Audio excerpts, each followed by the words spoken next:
It all kicks off in an era where physical strength is everything, and the champion title is the ultimate flex.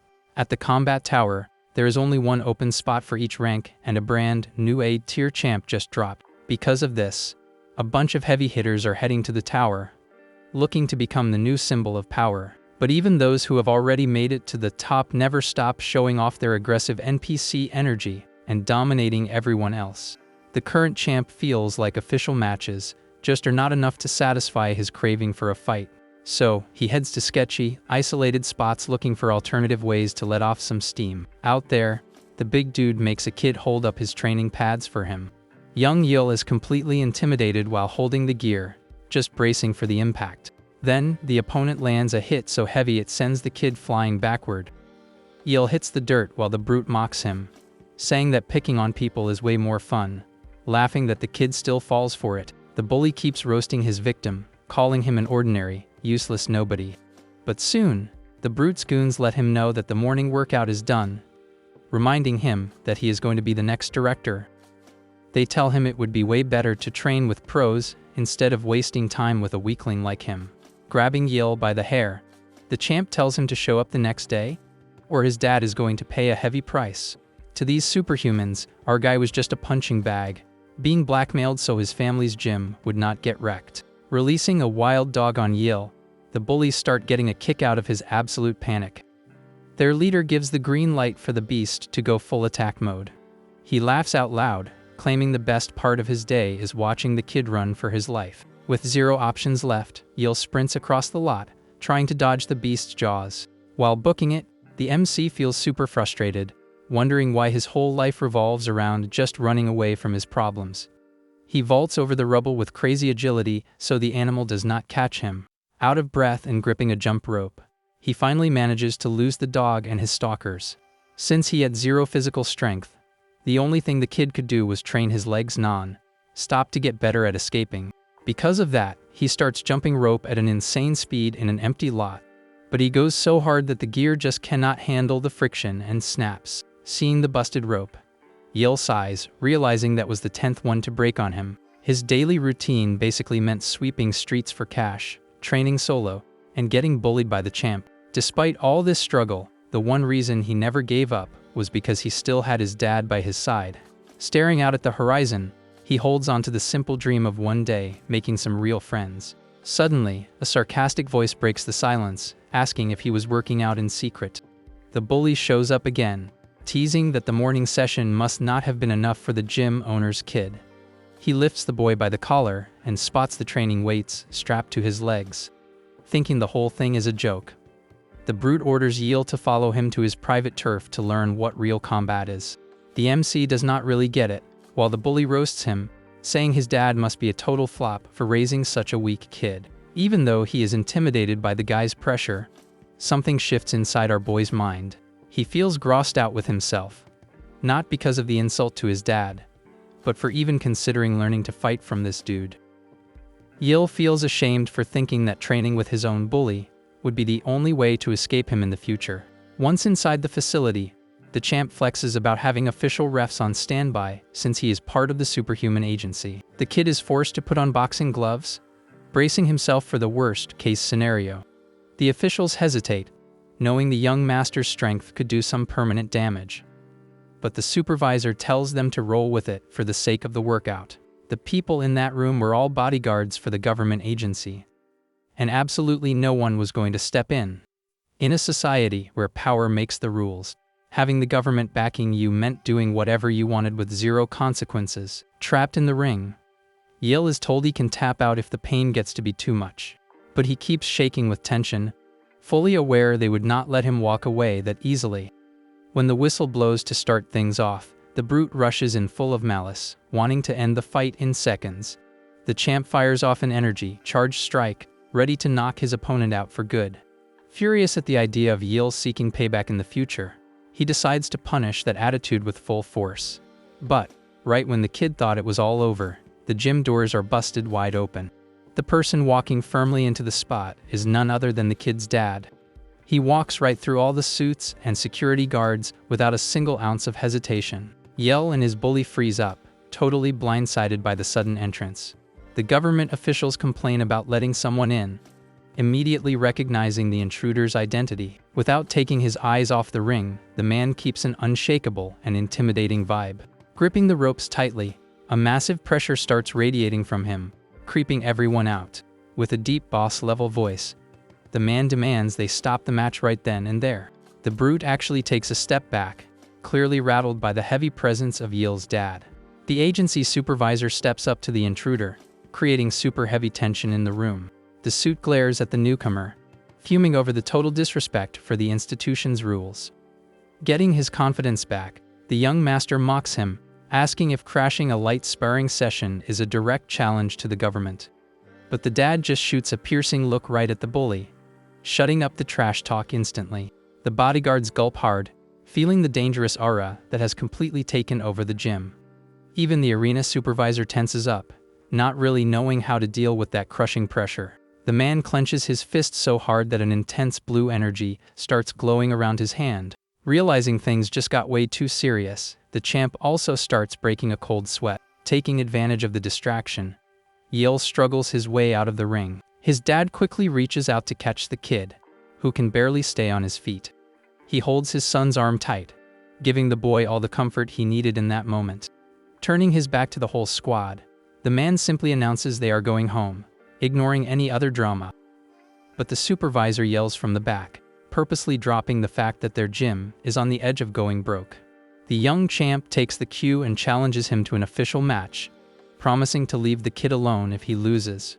He flexes that he did his homework on the man's past and knows all about his rep for beating a high-level admin back in the day.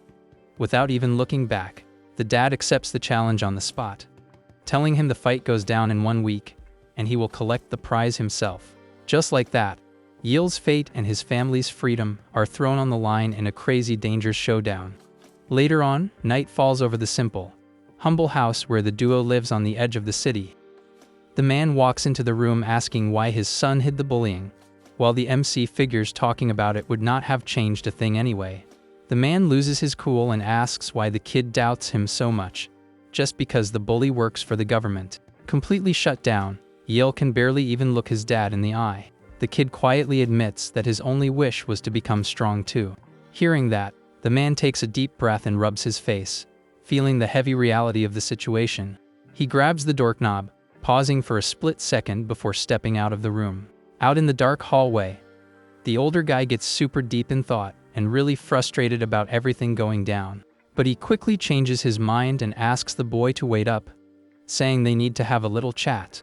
The two head down to the massive, empty warehouse where the family gym is set up. There, the dad vents about how tough it is to keep a failing business afloat when absolutely no one signs up. Keeping it real, he explains that the true reason he never taught the kid to fight was because he was terrified of seeing him meet a bad end in combat. Yil snaps his head up, totally shocked by the confession. Then, the man pulls a pair of beat-up, blue boxing gloves out of a box.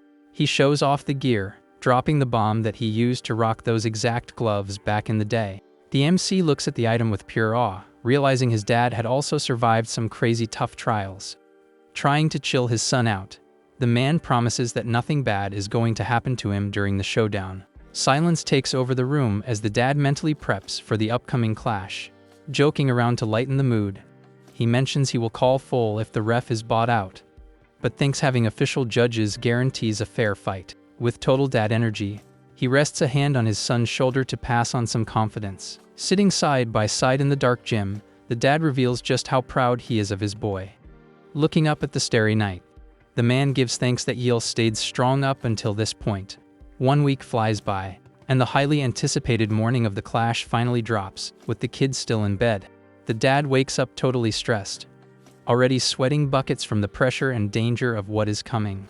Outside the gym, the current champ and his goons roll up making a racket, demanding they come out to the yard right now. The brute admits he could barely sleep because he was so hyped to face a guy with such a legendary rep. Flashing a psycho smile, the big dude says they are settling things right there, no more waiting around. Keeping his stance solid, the man repeats the deal: if he wins, the champ never messes with his son again. But the opponent just scoffs, saying he would be perfectly happy just using the kid as a punching bag every now and then. The gym owner is stunned by the disrespect, while the rival jokes about Yeal's thirst for payback.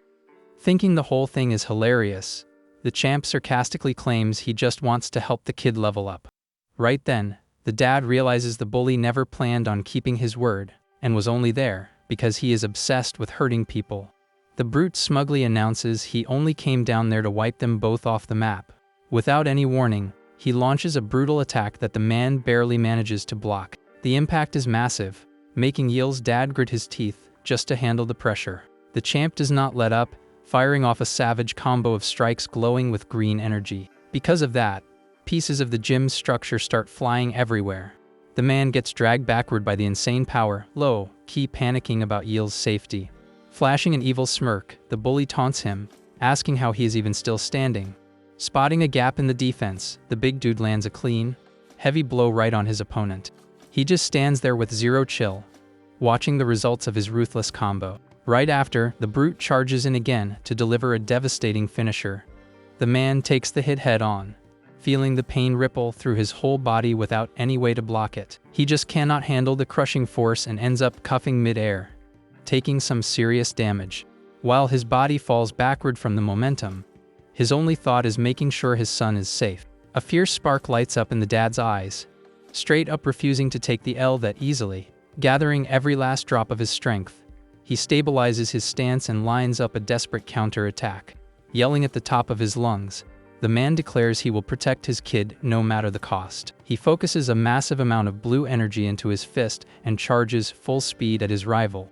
The punch connects with insane violence, creating a shockwave that completely clears the battlefield.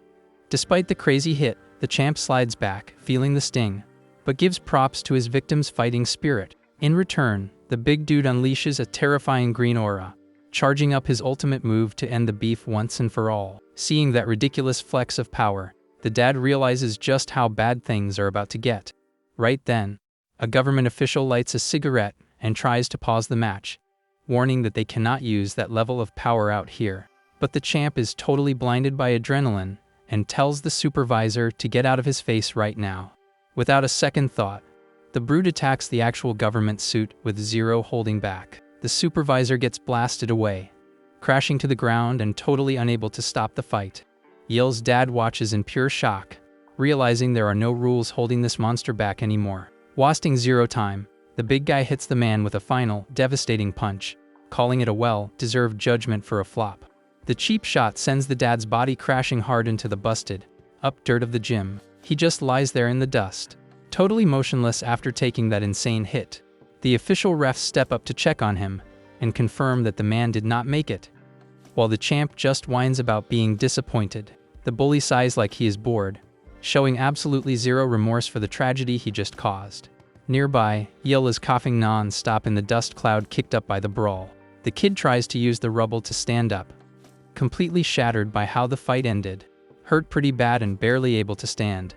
He calls out for his dad with a voice shaking with pure panic, getting a kick out of someone else's misery. The champ decides it is time to pack the kid up too. One of the suits tries to warn him that there are official government witnesses right there, but their boss quickly covers it up, ordering them to treat the tragedy as just an unfortunate little accident. With his record cleared of any consequences, the brute tells the MC to step into the imaginary ring and throw hands. Crying and totally lost, Yeal hears the bully tell him to take his defeated dad's place. It finally clicks in the kid's mind that his dad was the only person in the world who loved him. While the bully keeps roasting his sacrifice, he remembers the image of the man standing up to all those scary dudes without backing down. Thinking that vibe was the most comforting thing ever, Yeal figures his dad must have been terrified on the inside too, but still chose to protect him anyway. The champ's toxic trash talk keeps echoing across the lot, claiming the fallen man must be super embarrassed by his son, but the real memory of his dad, saying how proud he was, screams louder in Yeal's heart. With a broken spirit but a brand new drive waking up inside, our boy locks eyes with his family's worst nightmare, with nowhere left to run. With his eyes glowing bright blue, Yeal stares down his opponent, practically overflowing with pure rage. But the champ just acts super sarcastic, warning him that the fight only starts when the whistle blows. Without waiting a single second, the big guy leaps forward, whipping up a massive dust tornado to reach the kid. Flexing some insane agility, the young MC does a crazy jump, dodging the hit by flying right over his rival. The brute just tracks the move out of the corner of his eye. Pretty shocked by the speed. Right then, Yale remembers he spent his whole life training his legs for the exact purpose of outrunning this guy. Taking advantage of the opening mid-air, the kid drops down hard and lands a direct kick on the enemy. From the impact of the block, the champ's body gets sent skidding across the busted dirt. Super ticked off, he mutters that the match had not even started and threatens to cancel the kid's subscription to Life right now. Completely drained and with tears streaming down his face, Yale tells the brute to do whatever the heck he wants. The big dude grits his teeth, absolutely hating that defiant vibe from his victim. Crying out of pure anger, the MC screams at the top of his lungs that he is never running away from anyone ever again. The champ coldly agrees, charging in with a fist glowing with green energy to finish the job. However, a mystery figure suddenly spawns, blocking the path between the two mid-air. Just curling up, Yale braces himself to take the final hit. Turns out it was the official ref, who holds out his hand and coldly orders the match to stop. The big guy is totally confused by the random interruption. Moving with total authority, the ref intercepts the brute's charge in mid-air and shoves him back. Next thing you know, he clenches his own fist, charging up a heavy counter-attack. With insane force, the man slams the bully down into the ground, kicking up a massive dust cloud. Yale slowly opens his eyes, completely shook that he is still breathing after that rush. The dust clears to show the ref standing there with absolute main character energy right in front of the kid. The champ shakes off the hit, super confused about what just went down. Right then, the agency supervisor yells out, fuming and demanding to know why the ref went rogue and stepped in. Keeping his cool, the ref says enough is enough, reminding them that dragging the kid into this was never part of the deal. The brute loses his temper and asks what gives him the right to ruin someone else's fun. Radiating a super creepy aura, the young master states that a beef should only be between two competitors. He throws his status in the ref's face, making sure to remind him that his actions pay the suit's salaries. Totally blinded by his own ego, the bully screams that he is the youngest champ in the combat tower and the strongest fighter there. But the man just casually adjusts his sleeve, firing back that his job there is literally to be the referee. Not even slightly bothered by the trash talk, the ref clenches his hand, ready to roll. The champ charges in furious, aiming a fully charged attack straight at the meddler. Flashing some crazy technique, the ref dodges the move and lands a clean, heavy hit right on the enemy's face. The government supervisor is totally speechless seeing the young prodigy get rocked like that. Still on the ground, Yale watches the whole thing, totally amazed by what this stranger can do. From the heavy impact, the big dude's body gets launched backward without putting up any fight. The man announces that was for all the people whose lives were ruined by violence and dirty tricks. With a laser-focused look, he charges up a new combo, calling it the Punch of Judgment. An insane flurry of strikes hits the brute at a speed that is hard to even process. The young master is left completely suspended in the air, taking hit after hit without a chance to do a thing. After that, the bully gets slammed deep into the dirt from the massive pressure of the ref's ruthless combo. Fixing his clothes again, the man announces he is using his official authority to set a new rule. He promises that if the rules say only 2 fighters can jump in, then right now the match is between the ref and the champ. Hearing the disrespect, the brute lifts his head, grinding his teeth with pure hatred over being put in his place. The lead suit gulps in silence, realizing the whole situation just went totally off the rails. It is crystal clear to everyone there that Judge Arnold was not bluffing about taking over the fight. The supervisor tries to cool things down, reminding him that the government's whole goal was just to help the young master level up. Yale listens in on the chat, shocked to hear the suit accuse the ref of protecting a useless, weak kid. But Arnold cuts the speech short, claiming he only jumped in because things in the yard were getting way out of hand. He coldly states that he is not soft enough to feel sorry for a human as pathetic as the kid. Those harsh words really sting Yale, who drops his head, super hurt by the rejection. Switching his focus back to the real problem, the ref challenges the champ to keep going or just call it a day. The brute stays crouched in the rubble while he catches his breath from that embarrassing beatdown. A dangerous, threatening energy starts glowing bright in the opponent's eye again.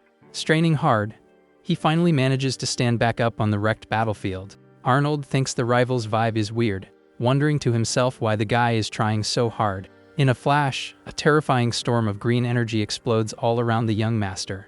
Flexing some dark confidence, the champ refuses to end the match and announces he is going for one more round. Ready for war, the ref accepts the opponent's choice without taking a single step back. The man locks eyes on the incoming threat, locked in on what needs to be done to stop this monster. The big dude rushes in with everything. He has got to pay back the beatdown he just took. Suddenly, the click of a gun cocking echoes right next to the ref's face. The brutal charge is paused when the brute spots what is going down on the other side. The champ freezes mid-move, breaking into a cold sweat as an unexplainable pressure fills the air. Looking at his own shaking fist, the young guy realizes his own panic means there is a massive danger nearby. He stares at the ref and finally sees a dark, creepy aura leaking from the silenced man's body. Even after fighting countless battles to become champ, the bully hesitates against that crushing presence. Survival instincts are screaming in the young master's head, tasting the bitter flavor of fear for the very first time. To save the agency's golden boy, the supervisor points his pistol and tells Arnold not to move an inch. Taking advantage of the lucky distraction, the bully jumps back to put as much distance between them as possible. The head suit admits he did not get any memo about a random ref being this ridiculously strong. Already safe at a distance, the champ agrees that using hostages is a way easier cheat code to get the upper hand. In a flash, all the government agents draw their firearms and surround the ref in the middle of the lot. The supervisor accuses Arnold of acting on personal feelings and demands he prove his loyalty to the agency. Standing at gunpoint surrounded by enemies, the ref listens to the cruel threat that all the nice officials end up meeting a terrible end. The head of the agency keeps threatening Arnold, warning that if he tries to play hero for the kid again, he is going to become the main target. He even admits that the judge is crazy strong. But the suit guarantees that no matter what your power level is, taking a hit like that at point blank range is game over. Hearing the threat, the ref clenches his own fist, feeling the heavy reality of the setup. The tension spikes as the guy in the caps starts hesitating with all those weapons pointed his way. Out of nowhere, Yale shocks everyone by getting up and stepping right into the crossfire, throwing his arms wide to protect the judge. Our MC glares at the officials and tells them to just attack him already, begging them to leave Arnold alone, since the guy has nothing to do with this drama. Keeping his aim steady, the supervisor mocks the kid, noticing he is trying to act tough, but is literally shaking non-stop. Yale looks at his own trembling hand and agrees, admitting he is terrified because he is just a regular human. Super fired up, the MC vents that, unlike these psychos who feel absolutely nothing after ruining a life, he is just a completely normal person. With zero patience left, the suit coldly agrees, complaining that the kid ruined his vibe and tells him to just clock out already. With that, the man's finger pulls the trigger with zero hesitation. The shot goes off, sending the deadly attack flying straight at the target at max speed. Wasting no time, all the other agency goons also start spraying shots like crazy at the two of them. Seeing that storm of attacks, Yale just squeezes his eyes shut, ready to take the hit and accept his fate. But, moving ridiculously fast, Arnold steps in and throws himself in front of the kid to tank the attack. The ref uses his own energy, coated fists to deflect the threats coming their way. He grabs the kid by the arm and sternly tells him not to give up, because anyone who gives up ends up losing their life. The judge stares intensely at the boy, asking if he places zero value on his own existence. Right after, the man tosses the kid backward, getting him out of the main danger zone. Using the opening, Arnold moves at crazy speeds, dodging and blocking enemy shots mid-air. The ref's eyes are locked in with pure focus in the middle of all that chaos. He lands solid on the ground, kicking up a thick cloud of dust all around him. The supervisor takes a step back, totally mind-blown by what he just watched. Flexing his absolute power, Arnold just opens his hand and drops whatever he managed to catch onto the floor, walking away without a single scratch. Furious at the whole mess, the leader of the suits orders every unit to attack at once, officially calling the ref a traitor to the government. Then, a massive official rocking a horned mask gets ready to throw hands, claiming that going back with an L would destroy the agency's street cred. A whole squad of superhumans rushes the judge aggressively to finish him off. Even completely surrounded, Arnold tells Yale this is his last chance to run, promising the kid does not need to deal with these people anymore. But, showing off a brand new sense of grit, Our boy fires back that he is done running away. Hearing that brave answer, the man stays quiet for a quick sec, getting the message loud and clear. Then, the judge rushes the enemy army and tells the kid to pay close attention to what is about to happen. He gives him a heads up that these guys are exactly the kind of roadblocks the MC is going to have to crush from now on. Yil tracks every single move his protector makes, paying max attention to the details. Without even realizing it, the kid's own hand starts glowing with some seriously intense blue energy. Meanwhile, the ref's body gets wrapped in an insanely bright and powerful aura of pure strength. With one devastating punch, the man cracks the floor, sending multiple agents flying into the air like they weigh nothing. The shockwave from the hit leaves a giant crater in the already wrecked gym lot. A second later, Arnold lands a brutal spinning kick that sends another enemy launching across the map. He keeps the combo going with insane smoothness, creating a tornado of impact that wipes the floor with the enemies. Flexing some unreal skills, the judge drops a flurry of strikes so fast it clears the entire zone in seconds. The horned official is totally stunned watching his crew get embarrassed like that. Without giving him a second to react, Arnold is already rushing the big guy with everything he has got. The ref lands a direct, crazy powerful punch right on the elite squad's leader. But the official tanks the hit and, foaming at the mouth with rage, starts charging green energy in his fist, super offended that someone dared attack him like that. The brute demands to know how someone has the guts to use punching skills right in front of a master of that exact power type. Going full psycho, he fires off a colossal blast of raw energy straight at his rival. Flexing his razor-sharp reflexes, Arnold barely manages to dodge the lethal attack. The judge pulls off a sick backflip, making some space to rethink his game plan. The official's attack hits the ground, triggering a monstrous explosion that wrecks everything in the area.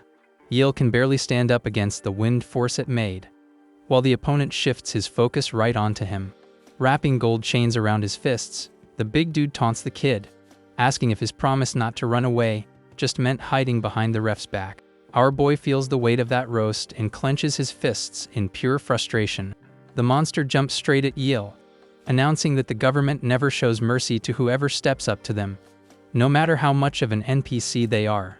Knowing the hit is coming, the MC braces himself and tries to remember his protector's moves. He focuses that blue energy right into his feet, totally locked in on copying what the ref just did. In a split second, Yil pulls off the exact same backflip, dodging the danger with scary precision. The villain freezes up, completely shook that this brat learned an evasion skill just by watching. Landing safely on his feet, the MC is actually amazed at himself for pulling off the move flawlessly. Because of that, the brute's rage-filled punch hits absolutely nothing but the rubble where the kid was standing a second ago. Before they could even celebrate the level up, Arnold throws his arm out in front of Yil, realizing things were about to get way worse. A ridiculously hot energy builds up in the air around the villain's fist, who calls them both useless trash. The horned giant, who turns out to be Warrian, the third highest rank in the agency, promises to turn everyone there into pure ash. The kid watches this insane flex of power, wondering how the judge even had the guts to clash with monsters at this tier. Keeping his cool, Arnold apologizes for not helping the kid sooner, explaining he had too much baggage on his shoulders to step in back then. Yil is stunned by the confession, asking why the ref decided to put his own life on the line for him right now of all times. Meanwhile, totally covered in terrifying flames, Warrian announces they are both getting executed right there for the crime of challenging the government. The kid drops his head, feeling the crushing pressure, thinking the fight was actually chalked this time. But he quickly looks up when he notices his ally's vibe has not dropped one bit. The judge steps up to the front line once again, telling the boy not to sweat a single thing. Showing off an unbreakable combat stance, the man firmly promises he is going to protect the kid no matter what it takes. Without hesitating, the villain launches his massive fiery attack straight at the hero.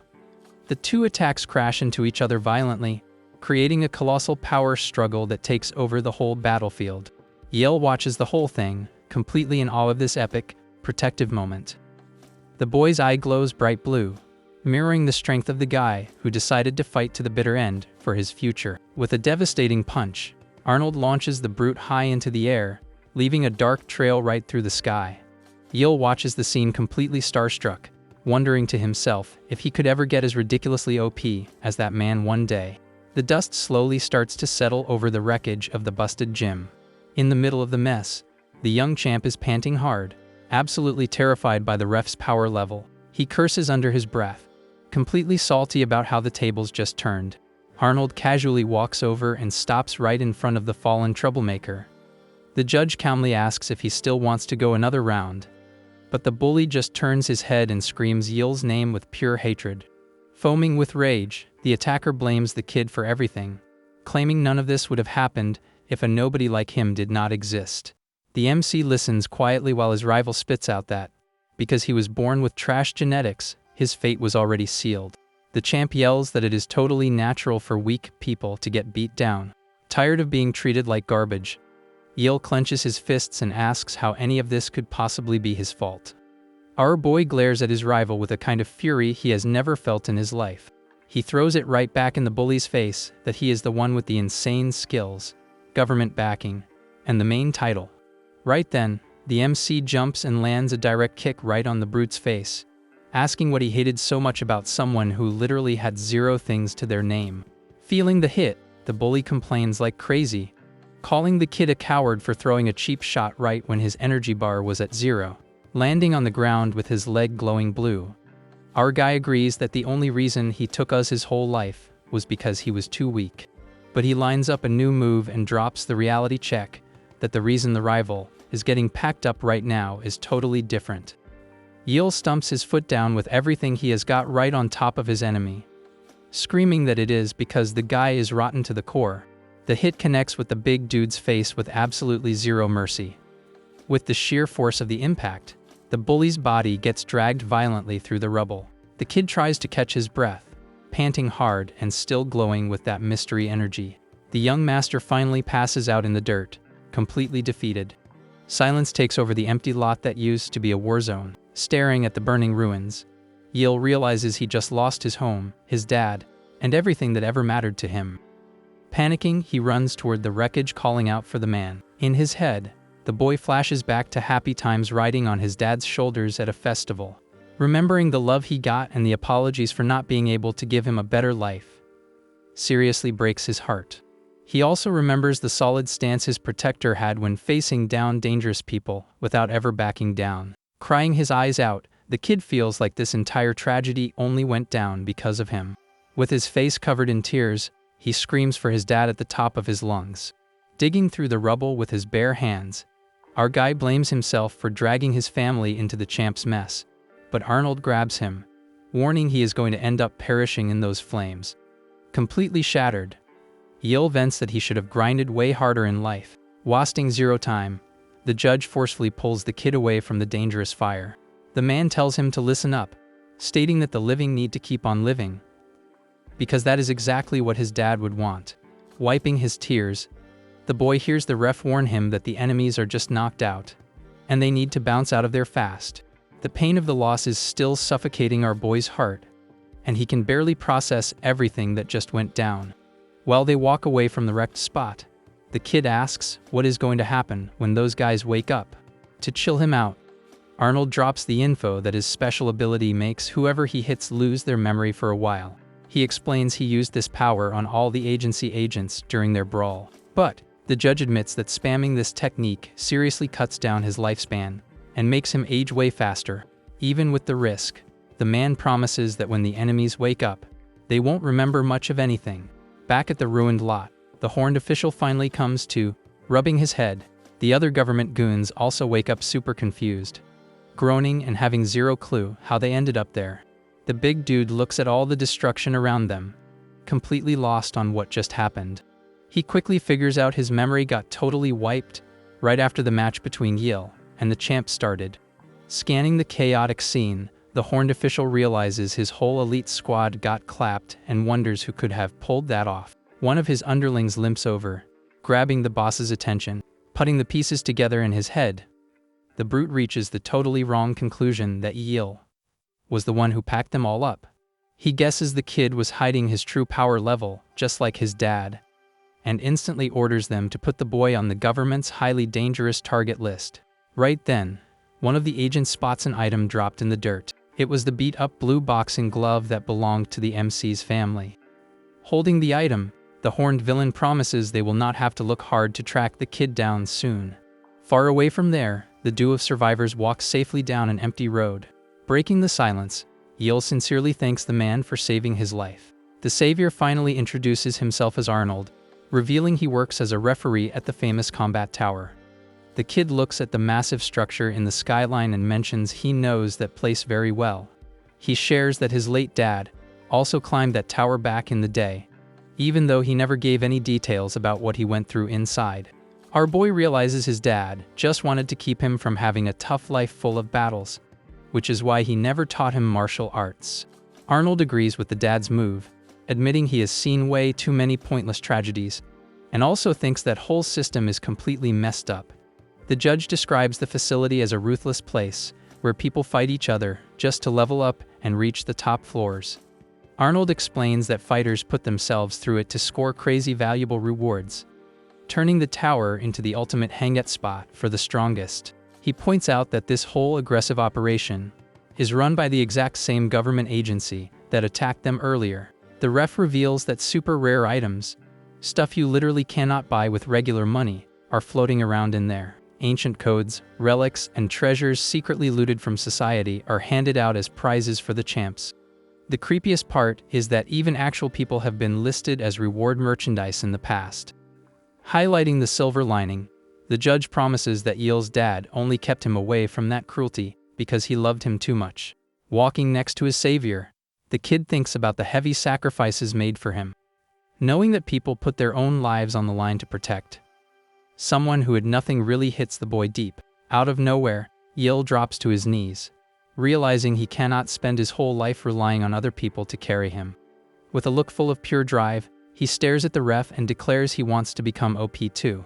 Clenching his own busted fists, the boy says he needs power to make his own choices and protect what matters. Shocked by the sudden switch up, the judge watches the kid sweat it out. Desperate for a chance, our guy begs to learn the secret to that strength, promising he will do literally anything in return. Yale keeps his eyes locked on Arnold, anxious for a whiz that could change his entire fate. With his hands in his pockets, the older guy just sizes up the kid's dedication, building up the suspense. Checking out the boy's resolve, Arnold thinks about his own deep wrinkles and the gray hair that keeps falling out. Patting his stomach, he sighs about hitting the age where his knees ache, admitting he is just an out-of-shape middle-aged dude now.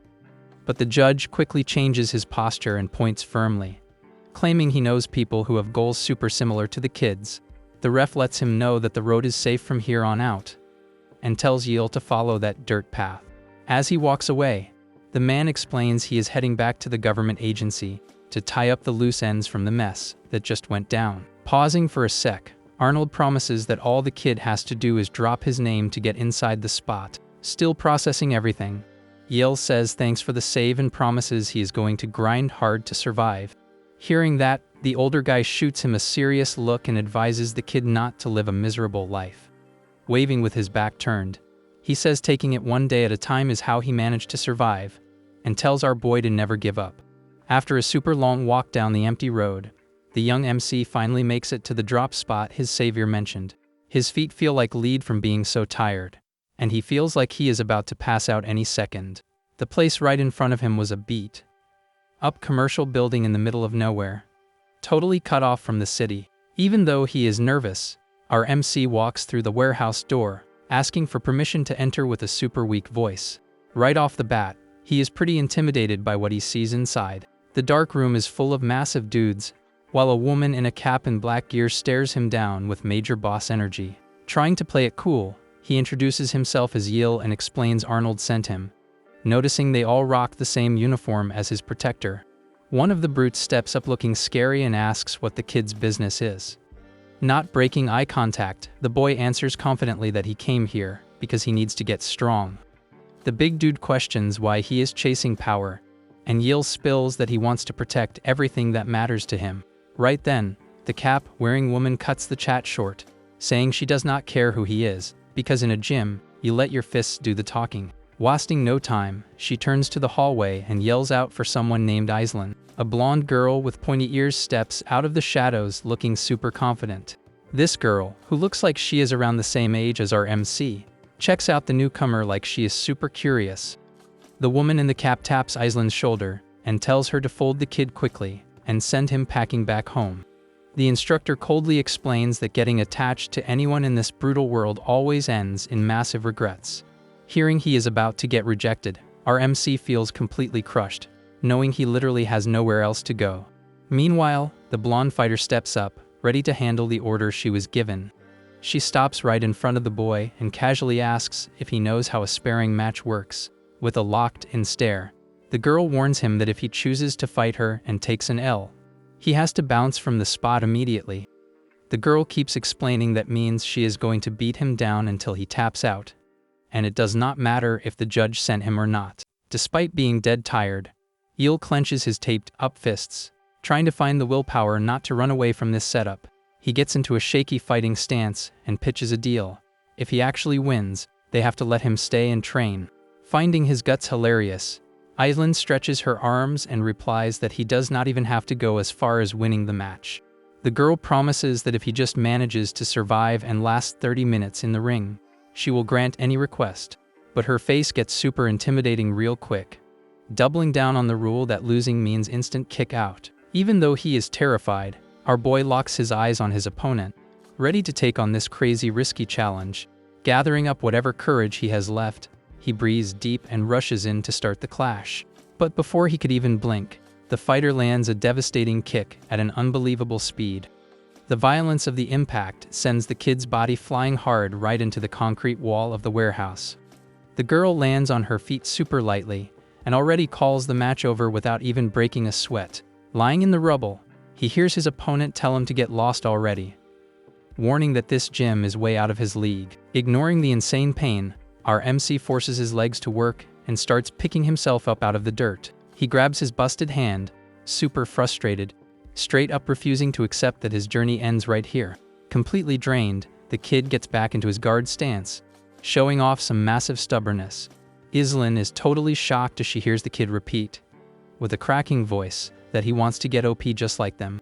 Showing zero mercy, the fighter jumps super high and drops a massive vertical strike right on her opponent. The attack hits the floor so hard it makes a crater, kicking up a huge dust cloud in the room. Looking down at the wrecked kid, Aislinn drops some advice if his only goal is to farm power, he should find a gym that actually matches his noob level. She turns her back and starts walking away, warning that keeping this up is just going to get him seriously hurt for no reason. But before the dust even settles, the girl catches some weird movement right behind her. The young fighter stops walking and glances over her shoulder, not believing what is actually happening.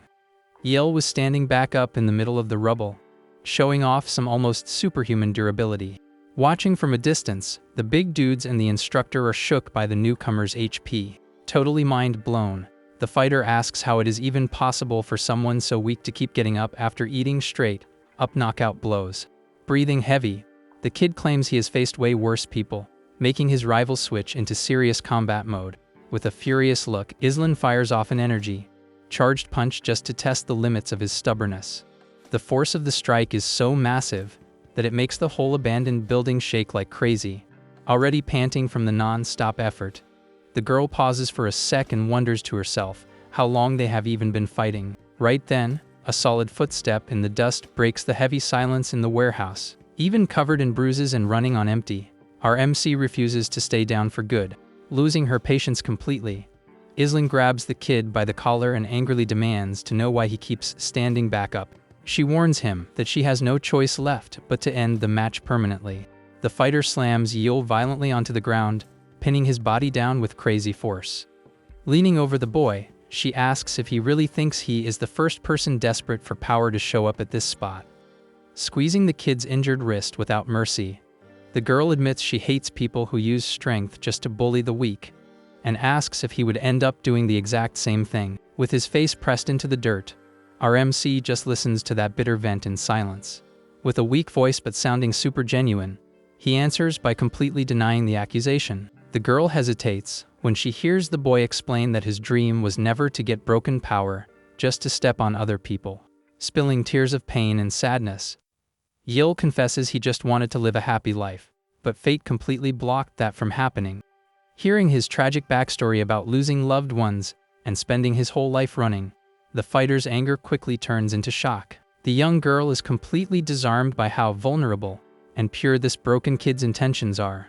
Catching her off guard, our MC lets out a desperate yell and scrapes together his very last drop of energy. He plants his legs and uses all his raw strength to shove his opponent hard, pushing her away.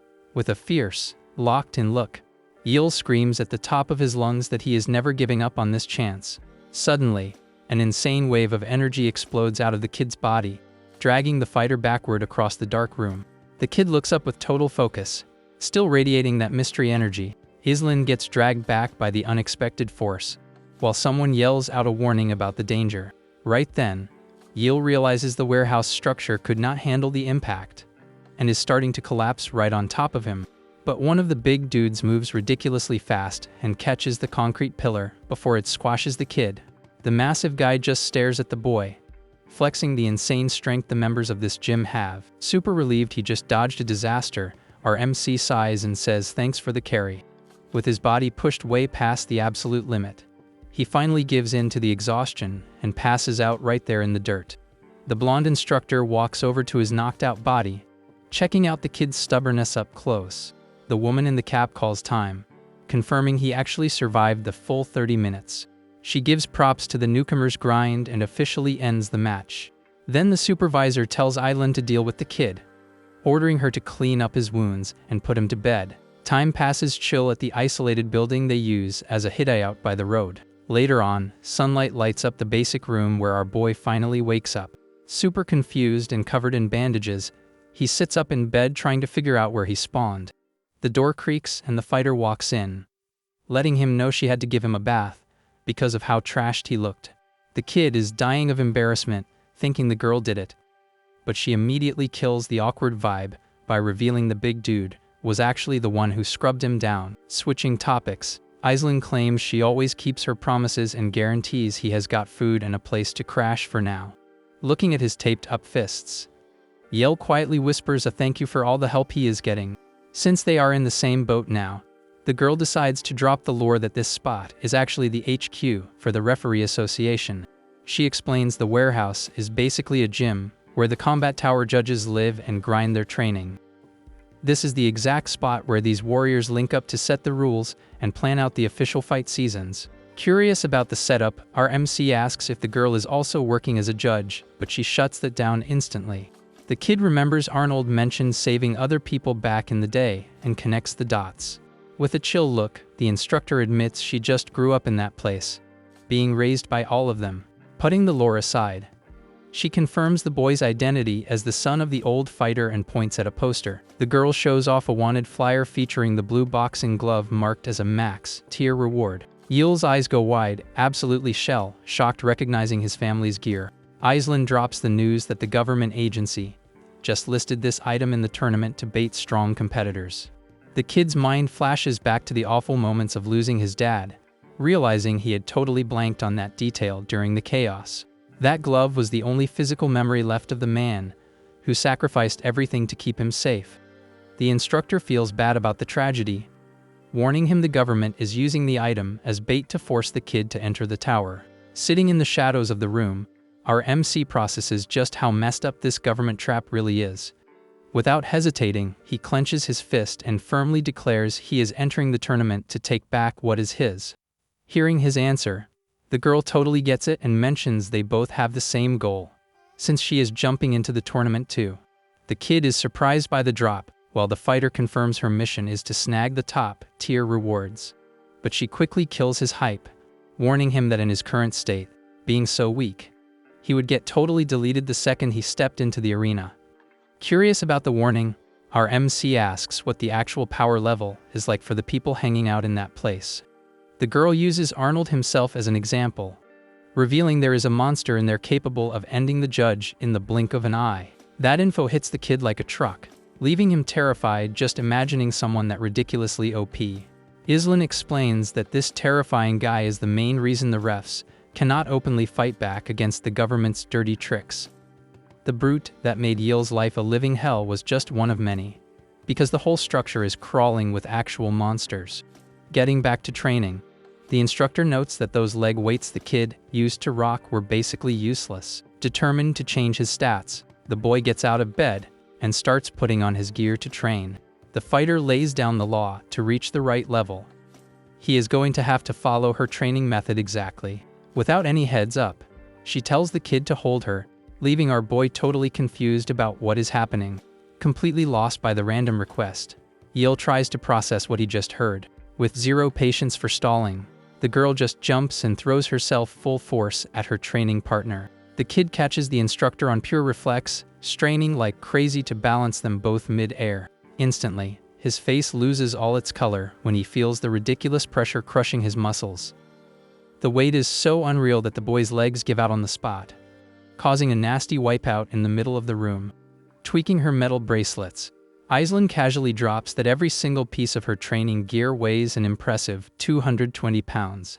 Sitting next to the squashed kid, she warns him that rocking lightweight gear like his won't even guarantee survival in the arena. With a heavy thud, the fighter drops a pair of those metal weights right in front of the boy. Without being able to say no, our MC straps the massive iron blocks to his own ankles, feeling gravity drag him down. Shaking from the strain, he can barely stand straight while she orders him to wear them 24/7, no exceptions. Flashing a hand sign, the instructor sets a deadline of just 2 weeks until the massive tournament kicks off. She decides the first goal for his training is getting strong enough to lift her without breaking a sweat. With a super serious face, the young girl makes it clear that if he does not hit that level in time, he is getting left behind with zero mercy. The kid gulps, remembering how toxic the agency is and the cowardly way they stole his dad's only memento. Gripping a broom handle with massive determination, he accepts the challenge, ready to grind out the chores she set up. Mission 1 is cleaning the entire warehouse, but the kid goes through hell realizing the broom is literally made of a heavy workout barbell. Sweating cold, Yil grits his teeth and locks in on cleaning, hyping himself up that he can handle this roadblock. He struggles, dragging the gear down the hallway, while the instructor just watches the grind in silence. The blonde girl flips her hair, closely tracking her new student's insanely jealous, worthy persistence. Later on, the boy makes it to the locker room area looking totally wiped out, ready to organize the space. When he pops open one of the metal lockers, he finds a ref uniform perfectly folded and tucked away. Looking at the massive pile of clothes with no owners, he asks out of curiosity where the rest of the squad went. The vibe in the room tanks instantly, and the fighter looks away looking super sad. Our MC's eyes go wide, realizing from her reaction that he just stepped on a massive landmine.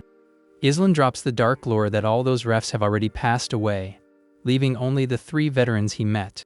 Feeling the weight of those losses, Yil goes back to sweeping the floor in dead silence, figuring it is better not to ask any more questions about the past. The days start rolling by with a brutal training routine, where our guy drags giant tires through the woods, pushing his body to the absolute breaking point. Meanwhile, the instructor flexes advanced techniques, wrecking tree trunks with crazy precise kicks. The kid can barely take a step without tripping in the forest, because of the iron blocks, while the girl walks ahead threatening to leave him in the dust. The sun beats down hard, marking the brutal countdown to the tournament's judgment day. 1 whole week of heavy grinding had already passed. Completely gassed and sweating buckets, our MC tries to catch his breath, just asking the girl to wait up a sec. Right then, he rushes in and grabs Aislinn with everything he has got in a desperate attempt to lift her off the ground. But the weight is unreal and Yil drops to his knees instantly, while the instructor tells him he still has a long way to go. Night drops over the isolated woods, bringing a quick pause to the brutal routine. At dinner time, Aislinn eats chill and asks the boomers how the students' progress is looking. Tubo keeps it 100% real, saying there is no way the kid can go to the combat tower, because at his current level, it would be the same as throwing his life away. The big dude keeps analyzing the boy's personality, thinking he is way too pure and soft-hearted for that messed up world. Being super blunt, he advises the girl not to get too attached to Yil, telling her to just focus on his training while keeping her distance. The woman in the green cap jumps into the chat to remind them that the young girl knows exactly how much it hurts to lose someone important. To make matters worse, Tubo doubles down that they live in a reality where the absolute worst can happen anytime, reminding them Aislinn is also jumping into the tournament. Keeping her eyes locked in, the blonde fighter guarantees she has made her choice, and is not backing out of competing. Switching topics while staring at the front of the hideout, she asks about Arnold. But the big guy figures the judge is probably still sorting out his drama. With that, Tubo gets up from the table, announcing he is going to check on how the kid is doing. The dark hallway shows that the night was still going to be super long for anyone focused on breaking their own limits. Alone in the kitchen, the big dude looks at his partner, saying she knows the truth too.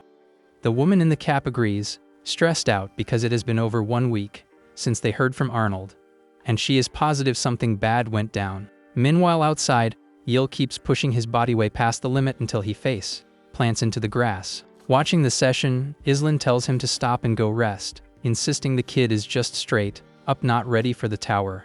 Panting and barely able to move, the boy tries to justify his stubbornness, saying he just wants to get stronger. The instructor watches the scene in silence, totally impressed by this student's ridiculous amount of drive. Breathing super hard, our MC surprises the girl by thanking her for everything they're doing for him. The blonde looks down as she listens to him appreciate being taken, and when he literally had absolutely nothing. Gripping the grass hard, Yel admits his body is completely drained, but unlike when he got beat up on the streets, now he is not scared of the pain anymore. He reaches out his bruised hand, feeling massively relieved that he finally does not have to face all his problems solo. Keeping it super real, the kid admits he knows at his current level taking an L in the tournament is guaranteed, but he did it because he refuses to quit, apologizing at the end. Islan processes the deep vent, totally understanding the heavy baggage the young guy is carrying. Then the kid leans on his knees, and the instructor calmly asks him to try standing up for 1 second. The boy looks up completely confused, having no idea what she is planning to do next. Switching up her stance, the fighter opens her arms facing the student, ready to help him break through that physical wall. Yil warns her he is way too tired to lift her, reminding her he does not have the stats for that quest.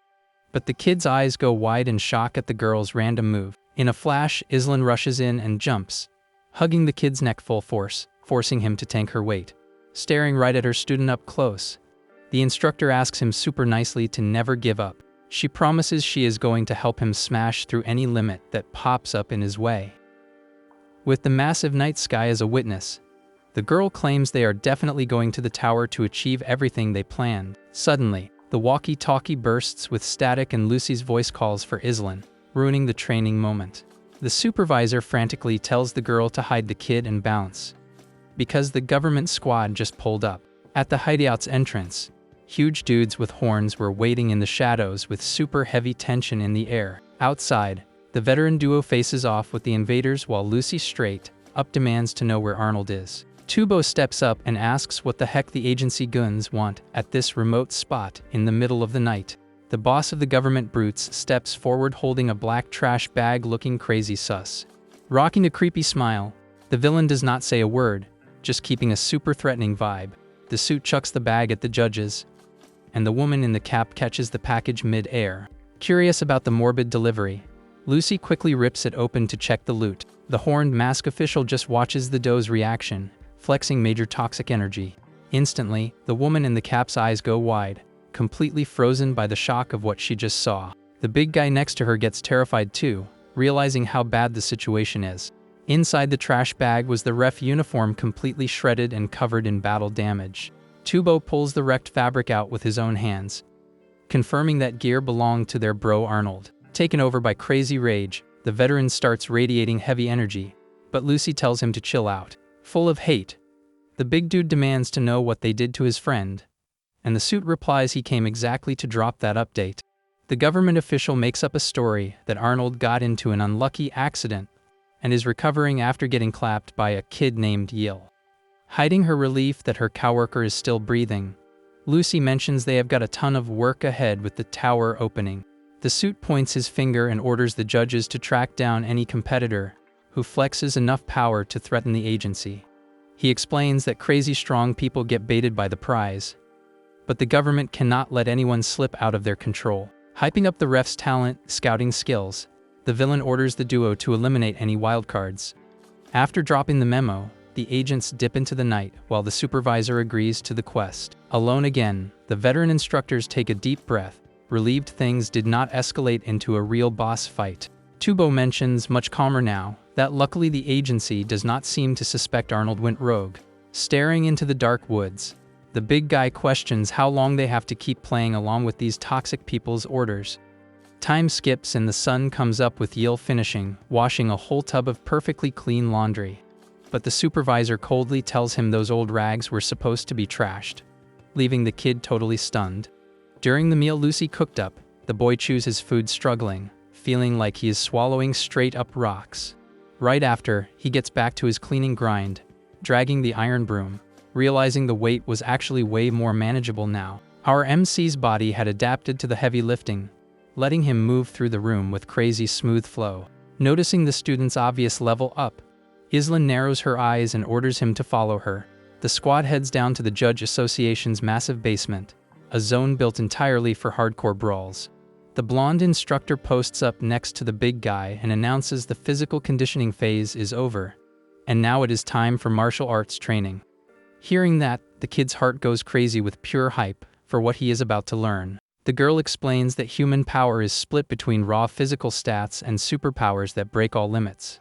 Skipping the fluff, the fighter gets into a combat stance and announces the final training phase is starting. Completely confused, our MC has no clue what she means by that, until he notices a terrifying beast, Modora, spawning right in front of him. Giving him zero time to react, Tubo rushes in and drops a monstrous punch that wrecks the arena floor. Flexing his new reflexes, the kid manages to jump back in a panic, narrowly dodging getting squashed by the veteran.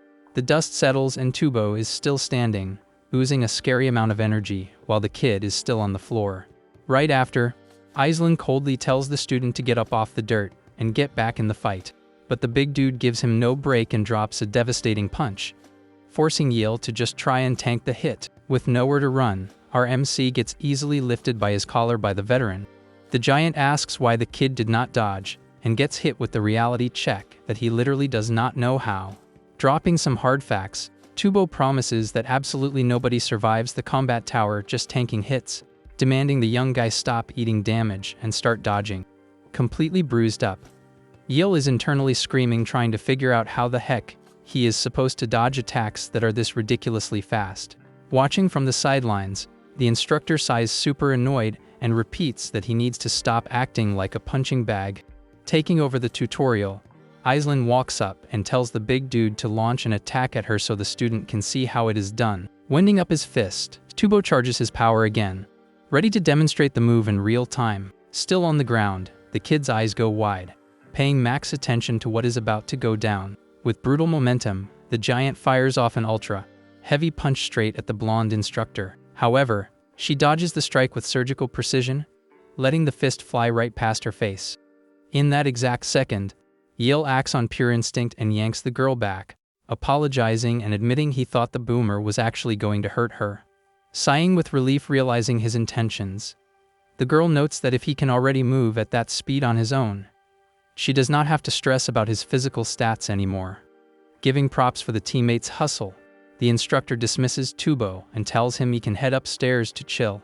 Left alone with the student, she reveals that the next step in the tutorial is teaching him about superpowers that break human limits. To show off the skill, the young girl tells the kid to grab a piece of rubble off the floor and chuck it at her. Getting the drill, Yil grips the rock tight and gets ready to throw. Confident in her own stats, the fighter just closes her eyes, waiting for the exact moment of impact. With insane reflexes, Aislinn catches the rock mid-air one-handed without even looking. The kid is mind blown, wanting to know how she pulled that off, while the girl confirms this is her true power. The blonde explains her special skill is called wave detection. Keeping her feet planted, the instructor reveals she can feel all the sounds and presences around her just through contact. Getting into the details, she breaks down that she can feel even the micro vibrations of an opponent's muscles flexing and chilling out close by. Taking advantage of the isolated, noise-free room, Aislinn promises she has the cheat code to predict literally every move her rival makes. But the young girl vents that this extreme sensitivity in her feet makes her feel pain way more intensely, which is why she prefers training barefoot to max out the buff. Sweating his own stats, the kid complains his power has not unlocked yet, but the instructor promises to figure out what his hidden skills are. Out of nowhere, she tells the student to lift his shirt a bit, leaving him totally confused about what the vibe is. Giving no time for questions, the girl rushes in and lands a crazy strong kick that launches our MC backward, putting her leg down after the hit. The instructor explains she can use vibrations to read the human body through direct physical contact. By doing this, Aislinn claims she can easily scan an opponent's dormant skills and weak spots. Breaking down her scan of the boy's body, she reveals she detected massive potential focused mostly in his legs.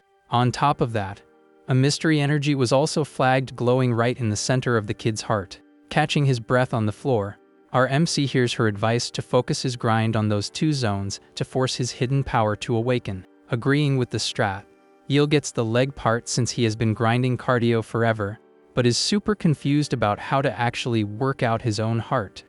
Shutting the conversation down, the blonde girl announces the daily session is over and turns her back to head up the basement stairs.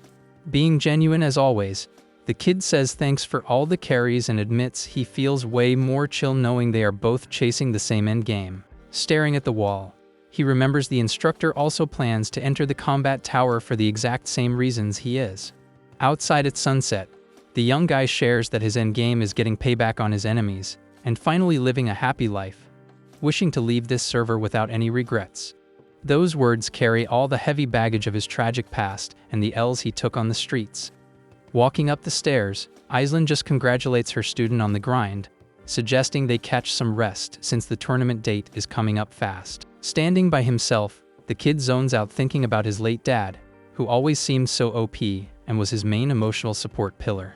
Later on, the two link up at the top of a hill during sunset, with Yil asking why she called him out there during their downtime.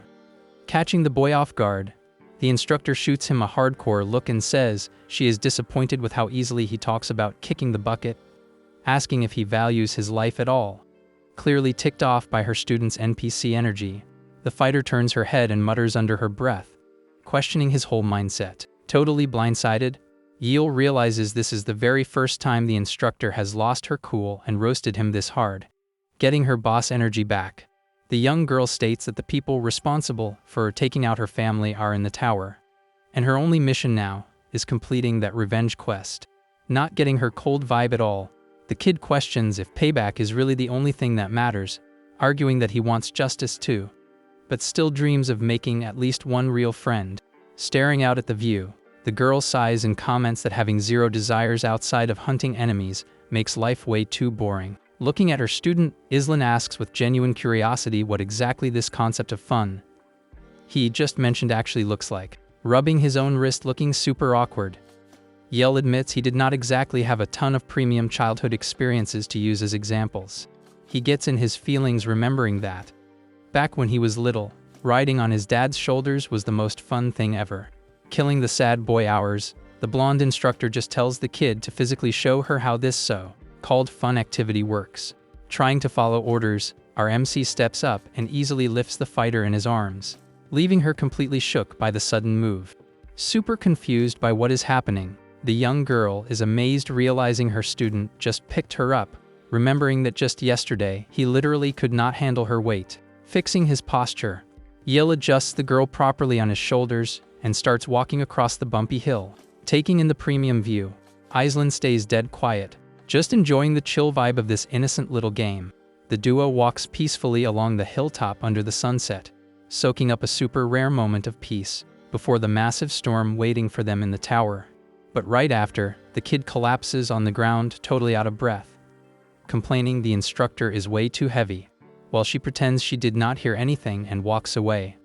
Trying to hide she is having fun, the girl covers her mouth to hold back a laugh at her student's massive struggle, but she quickly loses her cool and starts cracking up, claiming his personality reminds her of a very specific character. Looking super happy, the instructor decides our MC's try-hard, stubborn vibe is basically exactly like a little puppy, totally offended by the weird comparison.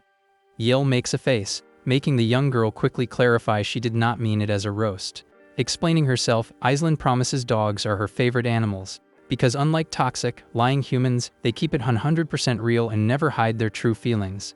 Hyped about the idea of a pet, the kid jumps up and suggests that as soon as they clear their tower quests, they should adopt a real puppy to take care of.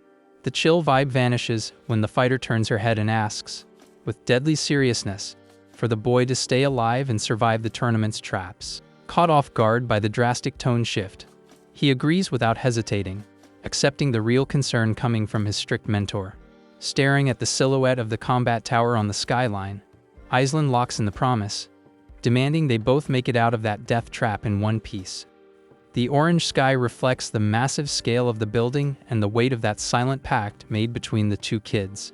Sitting side by side in the grass, Yil mentions that hitting up the competition is also the perfect chance to reunite with Judge Arnold, who gave him a second shot at life. Getting closer as time goes on, our MC uses the chill moment to ask if he can get a little lore on the girl's backstory.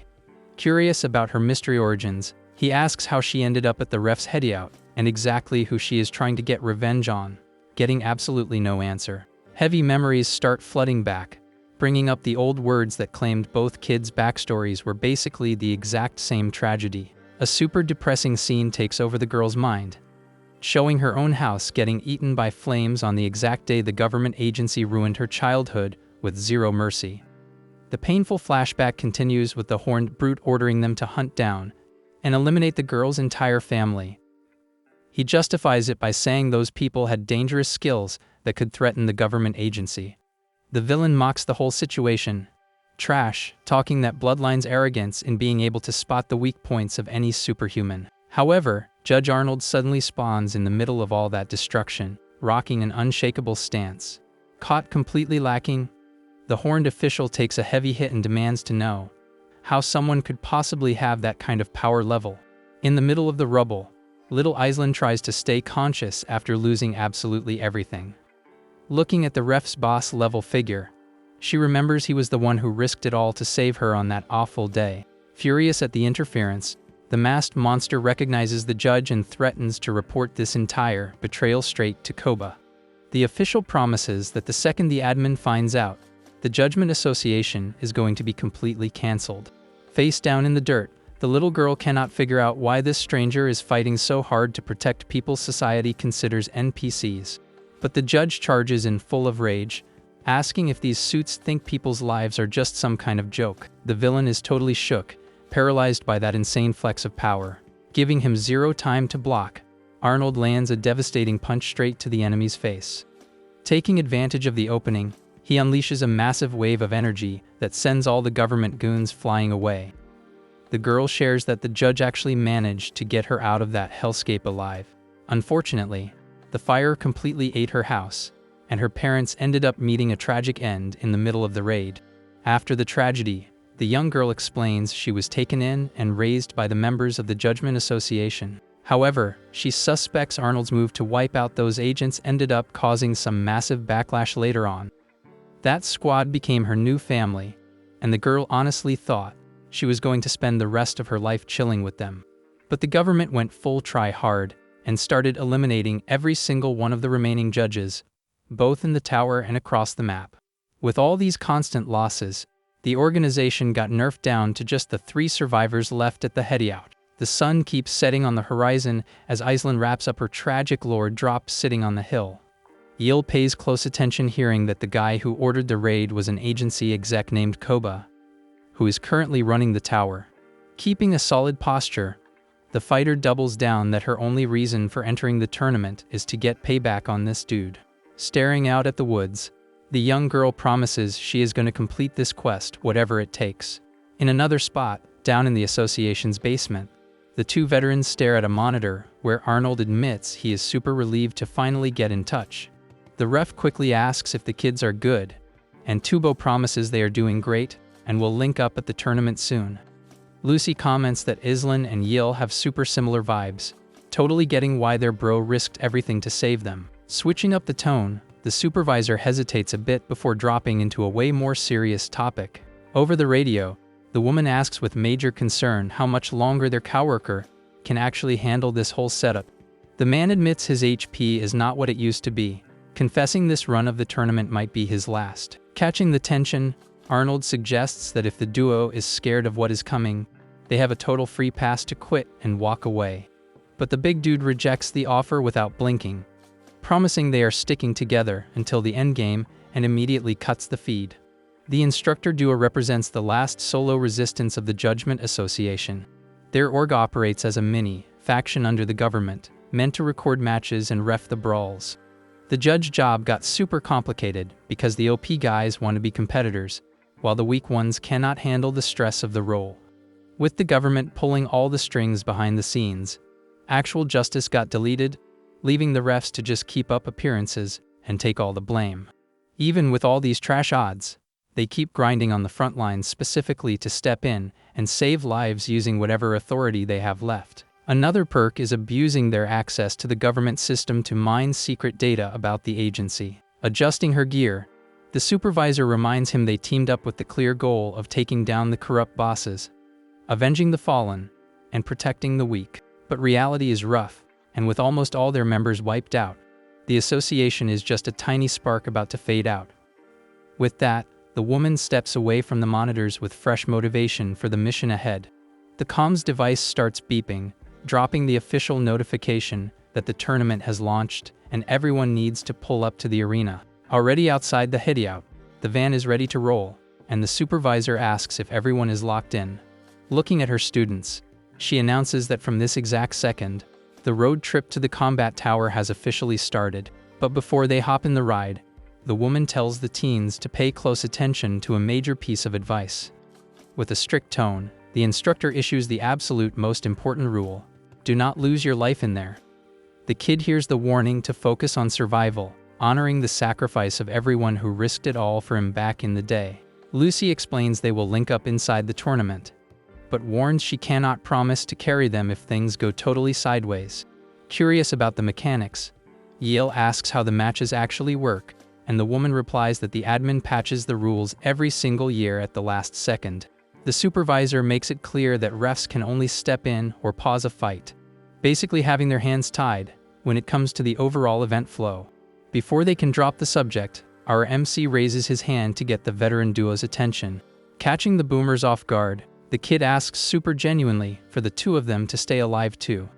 He admits he does not know all their lore, but respects the insane hustle they put in behind the scenes to help people. Flashing a real smile, the supervisor agrees to the request and tells her student to stay safe. Right after, the ride peels out down the road, leaving the isolated hideout in the dust. On the road, Tubo drives while the woman explains the event grabs the attention of massive Mega, Corps and ridiculously OP fighters from all over the map. Just like our MC wants his family gear back, a ton of other players jump in purely focused on the high-tier loot. The whole scene is packed with try-hards chasing revenge, cash, clout, or just the pure hype of the brawl. After driving for a while, the van finally parks right at the base of the colossal and super intimidating combat tower. Nearby, the door of a super premium car pops open, and one of the guards announces they have reached the drop zone. A designer boot steps onto the pavement, revealing some fresh high-tier competitors pulling up to the event. The young heir of the aching family, basically treated like royalty, steps out of the ride escorted by her private security detail. The security guard with glasses notes they have to walk from here and offers to carry her, but the girl turns him down saying she can use her own legs. Going full try-hard mode, the guy in the suit turns around and gets the whole escort squad's attention. He drops a heavy warning, demanding absolute max focus on the mission to guard the young girl during the tournament. The goons promise they will drop their own lives for the princess, but the boss promises to personally hand out L's to every single one of them if anything goes wrong. Thinking they are doing way too much, the competitor sighs and complains there is zero need for all this extra security. Switching up her vibe, she confidently orders the squad to start pushing toward the center of the event. Meanwhile, Yil keeps up his hardcore sprint down a dirt path deep in the woods. In another part of the forest, a brand new mystery fighter is also strolling casually toward the tower. The newcomer scans the area, wondering to himself how many ridiculously OP guys he is going to run into out here. Way far from there, the hallways of the government agency HQ are giving off their usual toxic vibe. The boss of the org, Koba, flashes a massive grin when he confirms Yil actually signed up for the roster, thinking his bait worked perfectly. Next to him, the masked official Hwarian spawns in looking super salty and covered in bandages.